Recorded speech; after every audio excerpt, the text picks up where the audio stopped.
Enchanting Concentration has been absolutely crazy this patch, with us seeing profits that we've not seen back since sort of like October time in a lot of cases. A lot of you have made sort of millions of gold so far this expansion from this, and some of you have even shown me like profits of sort of in the tens of millions of gold from Enchanting Concentration. Now, before the patch, I did ask this question of would the demand from a new season sort of outstrip what people have stockpiled, and the answer was yes, basically. And what we're seeing now is really good enchanting profits in the vast majority of cases. But that was not all that has changed this patch. You can now set up enchanting concentration characters for significantly cheaper than before and get your gold back more quickly.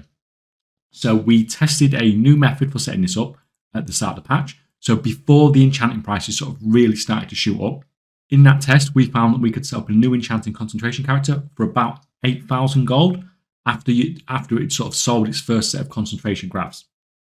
Now, prices have changed since then. So the prices of enchanting crafts, rank 3s that you're getting from these concentration crafts has gone up, and the price of the storm dust and stuff has gone up as well. So it will have changed a little bit, but the general thing is that we have a slightly new method for setting up enchanting concentration characters, and it is cheaper than before, at least. Okay. Now, what I don't want to do another full enchanting concentration character setup video, because it is a long process and the process is very similar. There's just a couple of tweaks that make it so it costs you a lot less gold. So I'm not going to do that. If you are somebody that needs a full enchanting concentration guide for setting up your characters, I have put one on the Discord, and it's all free to everybody, so you can get it on there. The link to the Discord is in the description below, so you can link straight through to get to there. And it is on there, and it's a very step-by-step, and it's the full process there to set it all up, step-by-step guide. Like I said, I don't want to do a full video on it because it's like a 15-minute, 20-minute video, and I would rather just talk about the changes, because the vast majority of you probably know how to set up an enchanting concentration character at this point, but just talk about the changes so you can min-max it a little bit more if you still want to set some more of these up.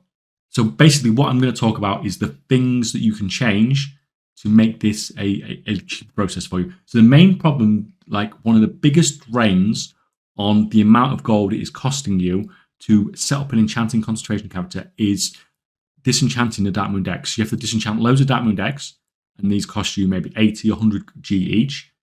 So I checked the prices just before this recording this video, and the price for Dark Moon deck on the US was about 100 gold, right? And from disenchanting them, you get one rank 1 crystal, which was selling for 11 gold. So every time you disenchant a deck, you are losing like 90% of the value of that. But you're obviously getting a skill point and some art and security from it. But that's basically what you're paying. But we're going to do things slightly differently. So the main idea of this is we're going to prioritizing getting our disenchanting as high as possible before doing the large scale disenchanting. So you're going to do all the stuff that gets you loads of free easy knowledge. You're going to collect the treasures, the free knowledge points from the renowned vendors, do the weekly stuff, all that sort of stuff. That should get you fairly close to 60 knowledge points. And with that 60 knowledge points, you can max out designated disenchanter, and more importantly, you're going to max out epic escalations.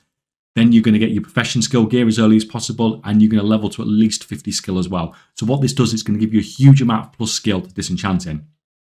This dramatically reduces the cost of doing the Dark Moon deck shuffle.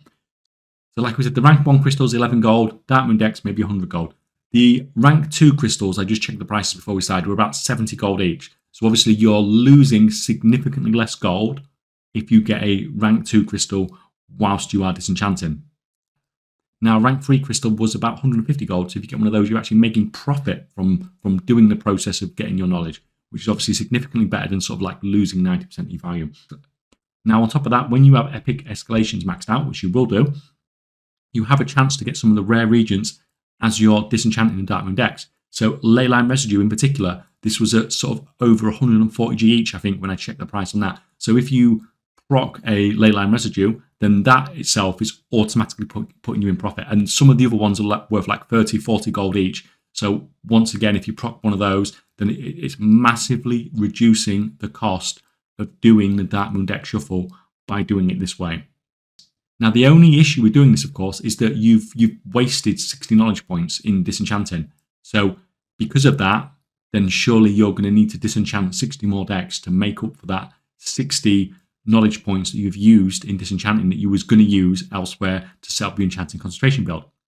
Well, that's where the most important part of this comes. So you are going to disenchant until you get the amount of knowledge points you need in total, but you're going to take into account the points you have in disenchanting, the 60 knowledge points you have in designated disenchanter and epic escalations. You're going to take those into account, because what you are then going to do is when you have enough knowledge points, you're going to go and profession respec, and you're going to respec out of disenchanting and then reallocate those to what you need for your enchanting concentration build. So that way, it's not actually costing you any more doing it this way. But what it does is it massively reduces the cost of doing the Dark Moon deck shuffle. I've even heard of situations where people have actually done this and they've actually made a profit. So not like I can't guarantee that it's going to completely pay for itself, but it's definitely significantly cheaper than what we were doing before. Then we're just disenchanting, getting the rank 1 crystals, flooding the market, and those were basically worth nothing. And it was basically that cost of the Dark Moon decks. We were just losing like 90% of it. From here, we can claw back the majority of the value, and it's going to, like I said, massively reduce the cost of you setting these up.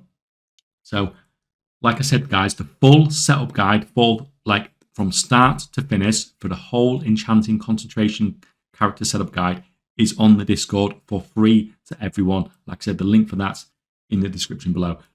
I'd like to thank Bakoto in particular off Twitch. He came up with a disenchanted portion of this. The only part of this I came up with was then later respecking in order to save the knowledge points. So yeah, thank you there. Anyway, guys, thanks for watching, and I will see you next time.